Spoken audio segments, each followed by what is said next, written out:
Bismillahirrahmanirrahim. Assalamualaikum warahmatullahi taala wabarakatuh. Saya Muhairul Azman bin Sufian, juru fotografi Jabatan Penerangan Malaysia, bahagian komunikasi visual seni reka, cawangan Pusat Sumber Fotografi.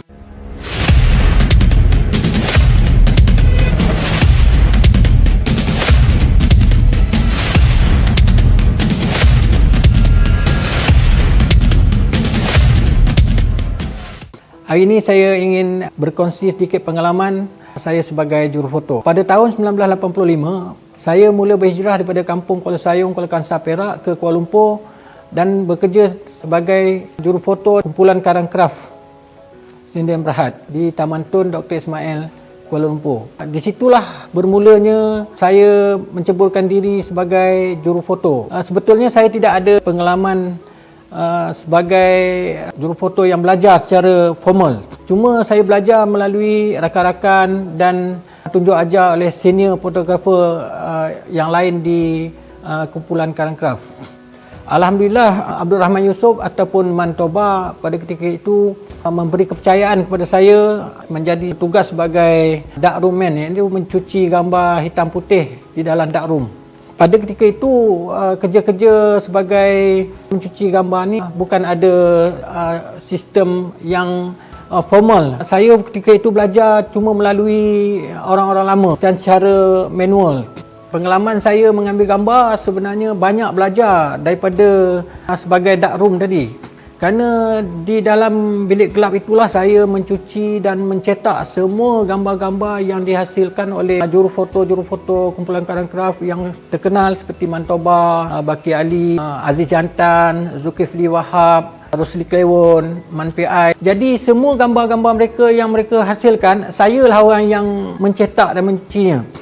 Jadi setiap shot semua fotografer tu saya tahu. Contohnya Man Toba, dia pakar dalam portraiture. Zulkifli Wahab banyak membuat shot-shot sukan seperti bola sepak dan badminton dan sebagainya.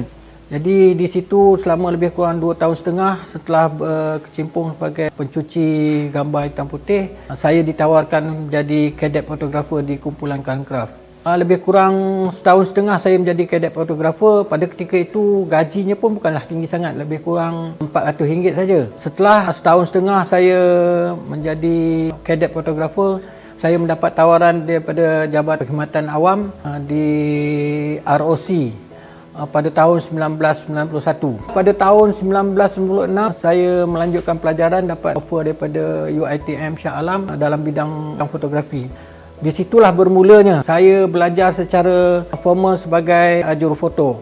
Dan alhamdulillah pada tahun 2001 saya dapat bertukar ke Jabatan Penerangan sebagai jurufoto di bawah pentadbiran masa itu Encik Bashir Sukiman.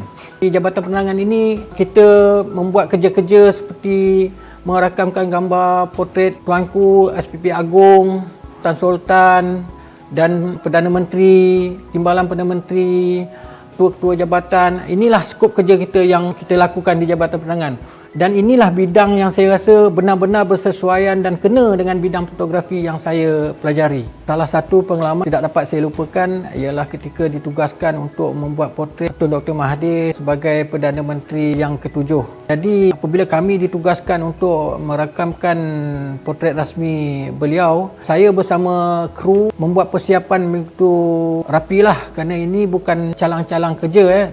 Kerja-kerja untuk berhadapan dengan orang-orang besar ni kita perlu persiapan yang rapi, perlu kelengkapan yang cukup, menyediakan kru-kru yang betul-betul boleh memberikan komitmen yang sepenuhnya. Berdepan dengan protokol ni, kita berhadapan dengan bukan saja dengan Perdana Menteri itu sendiri. Pegawai-pegawai di sekelilingnya sentiasa memerhatikan gerak-geri kita.